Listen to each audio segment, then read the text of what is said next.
In this presentation, we're going over how to deal with shame. It is one of the most painful emotions a human being can experience, and it is one of the most universal. Today, we're going deep into what shame actually is, how it lives in the body, what it does to the brain, and most importantly, 8 concrete skills from dialectical behavioral therapy, also known as DBT, that actually work for moving through it. I have many articles on my site that teach more about dialectical behavioral therapy, so if you want to dive deeper into that topic, please check those out. This is not about eliminating shame, it is about changing your relationship with it so it no longer runs your life in a negative way. What is shame? Shame is always relational. It is never just about what you did. It is about what others are going to think or say about you. That distinction matters deeply. Guilt says, I did something bad. Shame says, I am bad. And once shame makes the shift from behavior to identity, everything changes. Shame creates withdrawal, estrangement, avoidance. We hold our secrets and hide. And then, because the charge has to go somewhere, we sometimes get reactive and impulsive in ways we later regret. That impulsivity is a protective strategy. Shame needed to go somewhere and it went outward instead of inward. We will come back to that in a later slide. Before shame ever shows up as a thought, it shows up in the body. Notice what happens when you feel ashamed. Your head drops, your shoulders curl inward, your chest collapses, your entire posture begins to shrink downward as if the body is trying to make you invisible. It's as if you want to disappear. You want to crawl out of your own skin. This is the recoil effect of shame in the body, and it lives in very specific places: the throat, the solar plexus, and the heart. We give our voice up. We stop speaking up. We feel the tightness in those areas. We have trouble sharing our truth gracefully. We stop expressing. Shame is not just a thought in the mind, it is a full body experience that contracts us way away from our own life force. Here is something that does not get talked about enough. Shame does not always look like hiding. Sometimes it looks like attacking. When shame is felt in the body, one of the most common responses is to immediately redirect it outward, to say something impulsive, to attack someone else, to push the feeling away by externalizing it. This is why shame is directly linked to bullying and aggression. The bully is almost always someone carrying enormous unprocessed shame. They cannot hold it, so they project it. When you notice yourself being reactive, impulsive, or attacking, or if you notice that someone does this to you, shame is often the feeling underneath. Identifying and naming it is the first step to interrupting the cycle. Take a deep breath before any response is one of the most powerful keys to stopping a habit such as this that I've found. Also, meditation and mindfulness habits helps you to be able to do that, to actually stop before you're about to react. Mindfulness habits, meditation can interrupt these patterns over time. Shame does not stay in the body. It moves into the brain and specifically affects the prefrontal cortex, the part of the brain responsible for wise decision making, perspective taking, and emotional regulation. When shame hijacks the prefrontal cortex, the self talk becomes absolute, matter of fact, self condemning. Statements like, I am not worthy of love and belonging and happiness. I am fundamentally broken. I am not enough. I do not belong. These are not nuanced thoughts, they are verdicts. And the DBT wisdom, or dialectical behavioral therapy wisdom, here is this: hold space for the sadness that is underneath the shame without adding more sadness and loss to it. Notice it and actually name it aloud. But do your best not to hook to it. Do not let the verdict land as permanent truth. As we have talked about in previous presentations, like building spiritual resilience, recognizing you are a soul having this experience can actually help in these kind of situations. It helps you gain perspective quickly of who you really are and what this life is. This is why I love meditation to help over the long term, because it seems to help the prefrontal cortex by strengthening the brain systems involved in attention, self-control, and emotional regulation. I've also found that Kundalini Yoga is extremely helpful at strengthening the prefrontal cortex. Research links meditation with increased activity and connectivity in prefrontal areas. Shame's primary agenda is to keep you from being fully self expressed. It puts masks on you. The competent one, the agreeable one, the one who has it all together, the funny one who deflects with humor, the one who disappears so nobody notices. Whatever the mask, the function is typically the same. Keep the real self hidden so shame cannot be confirmed. But here's the truth. Brenna Brown, her research confirmed beyond any doubt, shame cannot survive being seen. When you tell your story to someone who has earned the right to hear it and they respond with empathy, shame loses its grip. The antidote is not silence. It is being witnessed. I am loved. I belong. And to the inner child who first learned to carry this, I love you. You belong. You always did. I have an inner child guided meditation on my website and entire articles about the inner child at my website, dodisafa.com, if you'd like to delve deeper into inner child work. The first DBT skill for shame is called check the facts. Shame often lies. It takes a small incident and amplifies it into evidence of your fundamental unworthiness.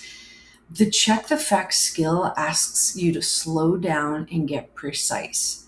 What exactly happened? Only the facts, not the interpretations. Did you actually violate your own values? Or were you failing to meet someone else's unreasonable expectations?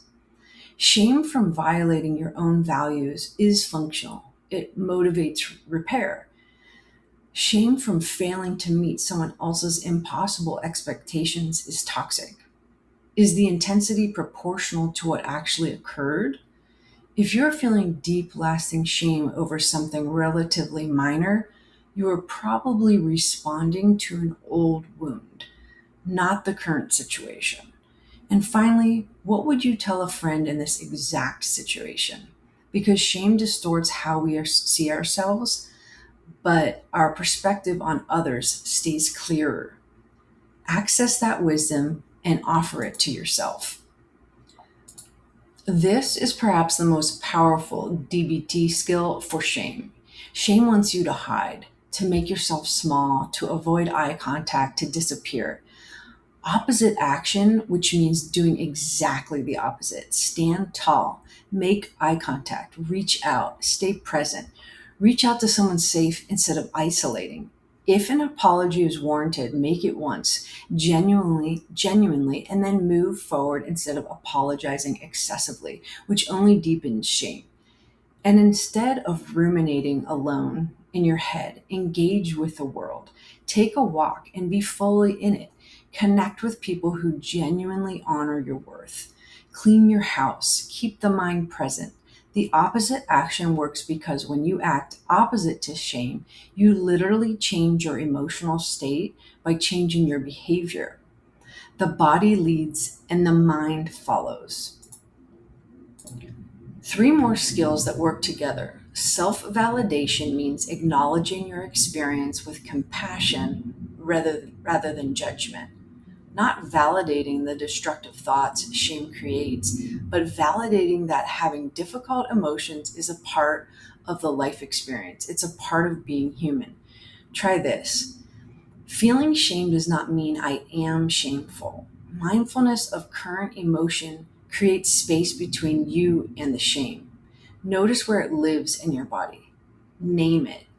I am noticing shame rather than I am ashamed. Watch it like a wave. It rises, it peaks, and it eventually falls away. You are the observer of the emotion, not the emotion itself. And radical acceptance does not mean you approve of what happened. It means you stop fighting reality and channel your energy toward moving forward. This happened. I cannot change it. What can I do from here? That question is where healing lives. Really ask and tune into your wise mind at that point. When shame is intense, the nervous system needs calming before anything else can really work. Self-soothing uses your five senses to create safety: a warm shower, a grounding meditation, a walk in nature, calming essential oils, music that really holds you, a soothing tea. These are not distractions. They are ways to regulate the nervous system so you can access wise mind and make good decisions. Building mastery directly counters shame's core message that you are fundamentally inadequate. Do something you are competent at, even something small. Cook a meal, finish a task you have been avoiding. Each small success sends a message to the brain that contradicts shame's lie. And finally, interpersonal effectiveness. Shame damages relationships because it makes us withdraw or become defensive. If repair is needed, make genuine amends without excessive self-punishment. You can acknowledge a mistake and make repairs without confirming shame's lie that you are fundamentally flawed. One other tool when you are ready is to find the origin story of your shame and go back to that experience with your inner child and navigate the situation with wisdom and presence. That is a whole other lesson that can be a guided journey into a deep healing so you do not attract similar situations again and again. My inner child guided meditation may help you with that wound. Shame lives in the throat, the solar plexus, and the heart. It takes our voice. It takes our expression. It takes the part of us that wants to be seen and known and heard. The antidote is to lead with the heart, to sing, even if imperfectly, to speak up, even when it is uncomfortable, to express yourself, even when shame says hide. The throat chakra, the solar plexus, the heart, these are the chambers where shame compresses the life force. And they are also where reclaiming your voice and your joy lives.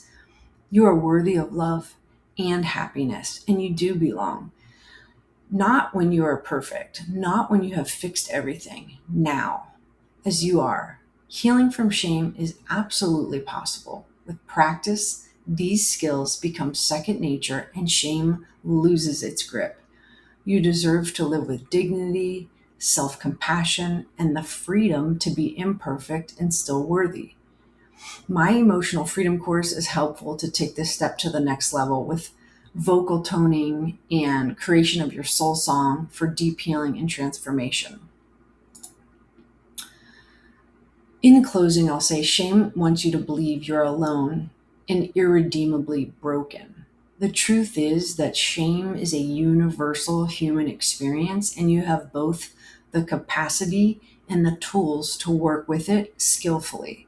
The skills we covered today are not a one-time fix. They are a practice. And every time you choose to check the facts instead of spiraling, every time you choose opposite action instead of hiding, and every time you choose to validate your own experience with compassion instead of self-condemnation, you are showing the universe you learned the lesson and you are ready for the next level of your soul journey. You are loved, you belong, and you always did. So the full article with all 8 DBT skills, resources, and related practices can be found at dodasafa.com/how to deal with shame.